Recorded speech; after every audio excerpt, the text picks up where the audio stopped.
1953 साल में Watson Crick नाम के व्यक्ति ने डीएनए की मॉडल दी।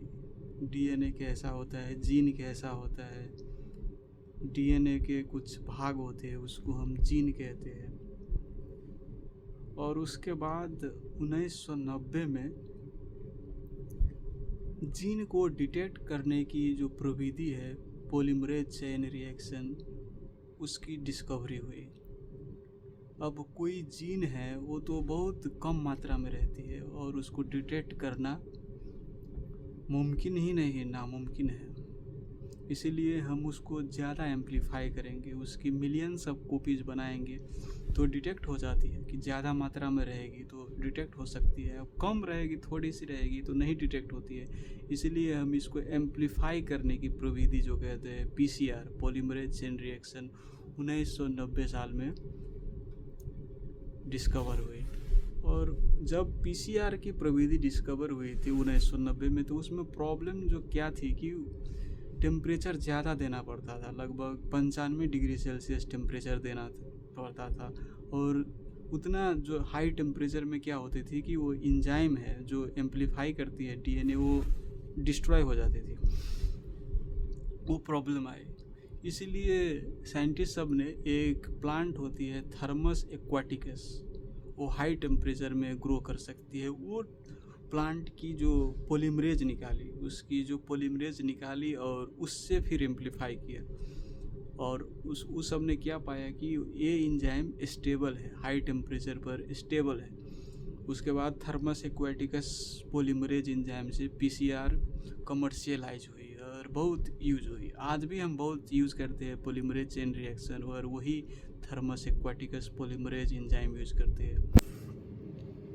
उसके बाद पीसीआर की डिस्कवरी के बाद साइंटिस्ट सब ने सोचा कि क्यों ना हम ऐसी प्रविधि डिस्कवर करें जिसमें हमें हाई टेम्परेचर की आवश्यकता नहीं हो, 95 डिग्री सेल्सियस टेम्परेचर आवश्यकता नहीं हो। क्योंकि आप 95 डिग्री सेल्सियस में टेम्परेचर मेंटेन करने के लिए आपकी उसी किस्म की हीटर, उसी किस्म के मशीन की आवश्यकता पड़ती है। और उसमें जो रिएजेंट सब यूज होती है उसको रेफ्रिजरेटर में स्टोर करना पड़ता है -20 डिग्री सेल्सियस में। इसलिए गांव घर सब में जहाँ पर इलेक्ट्रिसिटी सुविधा नहीं है, वहाँ सब पर तो ये संभव नहीं होगा। बिजली की समस्या रहती है, लाइन कट जाती है, तो उस सब रेफ्रिजरेटर सब में, वो डिवाइस सब में तो कंस्टेंट इलेक्ट्रिसिटी की आवश्यकता रहती है। तो वैज्ञानिक सब ने सोचा कि हम दूर दराज हेल्थ सेंटर है, उस सब के लिए कुछ हम टेक्नोलॉजी डिस्कवर करें जिसमें ये हाई टेम्परेचर की आवश्यकता नहीं हो, रूम टेम्परेचर पर एम्पलीफाई करें।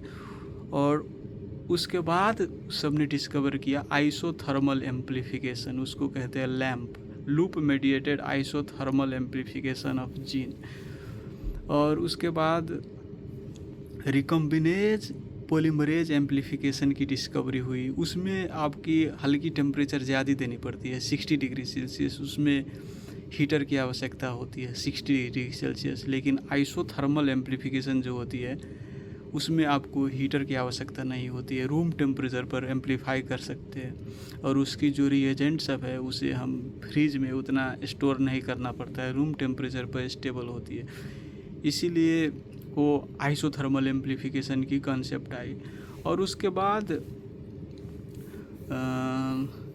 2000 साल में, 2002-2003 ऐसा ही, उसमें साइंटिस्ट सब ने क्या देखा कि बैक्टीरिया जो होती है, जब बैक्टीरिया को वायरस अटैक करती है तो बैक्टीरिया जो है सो वायरस को खुद डिस्ट्रॉय कर दे रही है।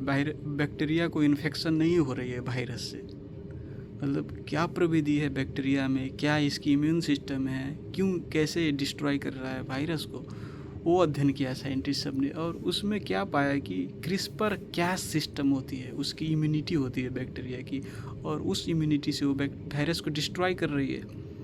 मतलब डीएनए की जो वायरस के डीएनए उसको कट कर रही है। तो साइंटिस्ट सब ने सोचा ये बैक्टीरिया की जो सिस्टम है इसको हम यूटिलाइज क्यों नहीं करें ह्यूमन डीएनए के कट करने के लिए, या फिर हम कोई कमर्शियली जो डीएनए एम्पलीफाई करना चाहते हैं, कुछ पार्ट को एम्पलीफाई करना चाहते हैं, तो उसमें हम ये सिस्टम को यूज करके हम जो जो जो चाहे उस प्रकार की डीएनए को कट कर सकते हैं और एम्पलीफाई कर सकते हैं। उसके बाद 2012 साल से क्रिस्पर कैस सिस्टम प्रविधि कमर्शियलाइज हुई।